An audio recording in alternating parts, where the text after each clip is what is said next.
बिस्मिल्लाहिर्रहमानिर्रहीम। हज़रत यूशा अलैहिस्सलाम के मज़ार से वापसी इस्तांबुल तुर्की में है। बच्चों को देखा, उन्होंने बच्चों के लिए स्पेशल मिट्टी का माहौल दिया है, रेत का माहौल दिया है, खिलौने, उनके झूले, उनका सारा निज़ाम। वो देखो बच्चा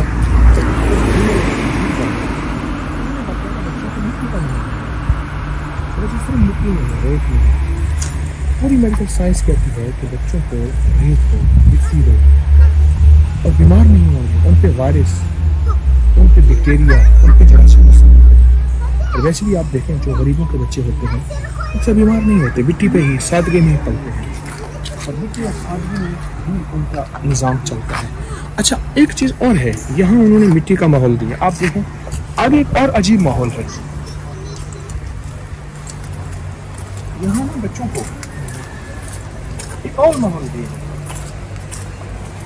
यहाँ दरख्तों के छिलके हैं सारे। आप देखें ये पार्क इलादा है, वो इलादा है, वहाँ फिर मिट्टी है। यहाँ दरख्तों के छिलके बनाए हुए हैं, छिलके से खेल रहे हैं, वहाँ सिर्फ मिट्टी है। ये सेहतमंदों के लिए असल में फितरी ज़िंदगी, ये फितरी निज़ाम है जो कि बच्चों को हमेशा सेहतमंद, अक्लमंद बनाना, खाना और सेहतमंद करेगा। हमें इस सफ़र में दुनिया भी सीखने को मिल रही है और रूहानियत भी सीखने को मिल रही है। अस्सलाम वालेकुम, अस्सलाम वालेकुम, अस्सलाम वालेकुम। सहन गया बस तुर्की बच्चा, मुझे जानता है, पता नहीं ये कौन है, कहाँ से आया है। आप ये ज़िंदगी का सफ़र देखें माशाअल्लाह। वालिदैन साथ बैठे हैं और एक फितरत का निज़ाम चल रहा है जो बहुत अच्छा निज़ाम है। अपने बच्चों को फितरी निज़ाम के साथ पाल रहे हैं। अपने मिजाज में फितरत लाएं, अपने मिजाज में वो पिछली सदी की दुनिया लाएं और पूरी साइंस वापस लौट रही है फितरत को। इसी लौटने में ही खैर है।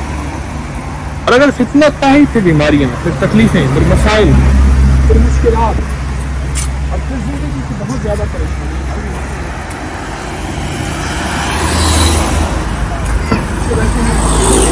बच्चों के माँ बाप बैठे हैं गाँव गए और बच्चे फितरी ज़िंदगी में खेल रहे हैं। इंशाअल्लाह हम फितरत को आवाज़ दें, फितरत हमें नहीं भुलाएगी। हत्ता कि कुत्ता जो है वो भी आके वहीं बैठ गया, वो देखें उसने भी अपनी जगह वहीं बना ली। फितरत को तलाश करेंगे और ये तुर्की से सबक बहुत अच्छा मिल रहा है।